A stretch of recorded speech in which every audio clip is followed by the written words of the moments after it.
Hi y'all, it's Carrie Shepard, business mentor for women entrepreneurs. And today I want to share with you my 6 simple steps to creating your successful coaching business.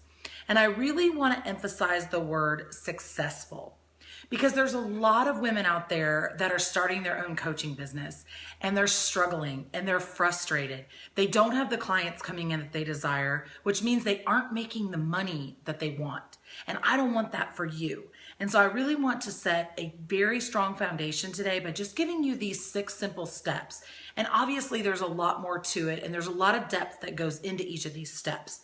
But at least if you have an outline, you'll have a place to start. And even if you're somebody who maybe has already launched their coaching business, this is a great opportunity to go back through these steps and make sure that you're 100% clear on each one of them. So let's get started. Step number 1, and really, again, this is the real foundation of really opening any kind of business, but especially in the coaching industry where most of us are solo entrepreneurs. It's about having an entrepreneur mindset. And if you are an entrepreneur or you're wanting to become an entrepreneur, that's something that you're going to learn very quickly. Is us entrepreneurs, we have to think differently. Our minds have to work differently. And that starts with having that persistent mindset, persistent attitude. The other part of it is having the ability to problem solve. Things are not always going to go smoothly and you're going to have snags come up. You're going to have problems come up along the way. But if you can really teach yourself, train yourself how to problem solve, your entrepreneurial and coaching experience is going to be so much better. So do what you need to really ingrain in yourself that entrepreneur mindset. Get coaching, read books, surround yourself with like-minded people. Those are some of the things that you can do to increase that mindset. Once you have that, step number 2 is you need to figure out who do you want to serve? Who is your ideal client going to be? And really get to know them. Get to know what they love to do, what keeps them up at night, what their hopes and dreams are. What does the perfect day in their life look like? So get to really know who that ideal client is. All right. And then step number 3 is identify the problem that you're going to be able to help that ideal client with. So figure out, once you've identified what keeps them up at night, what worries them, what is something they stress about, figure out which of those you're going to be able to help them with and get really clear on that. Because then step number 4 is you're going to create a package that solves this problem.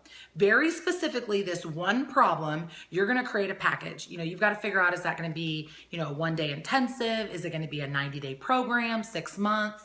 Are you going to do it in maybe like a 6-week telecourse?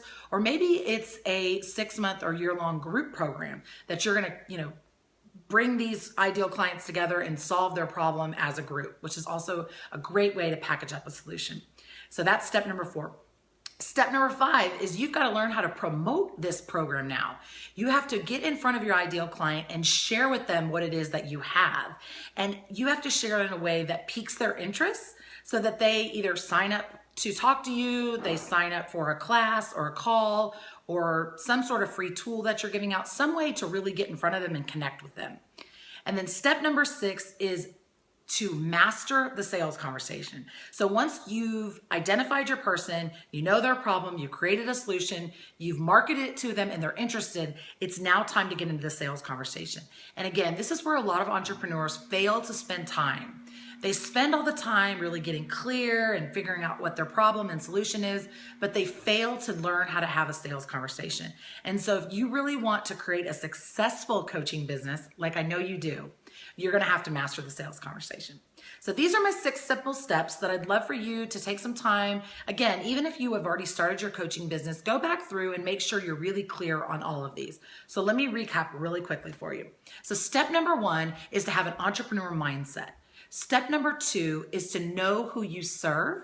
And step number 3 is to identify the problem that your ideal client has. Step number 4 is to create a package that solves this problem. Step number 5 is to promote your package to your ideal client. And step number 6 is to master the sales conversation.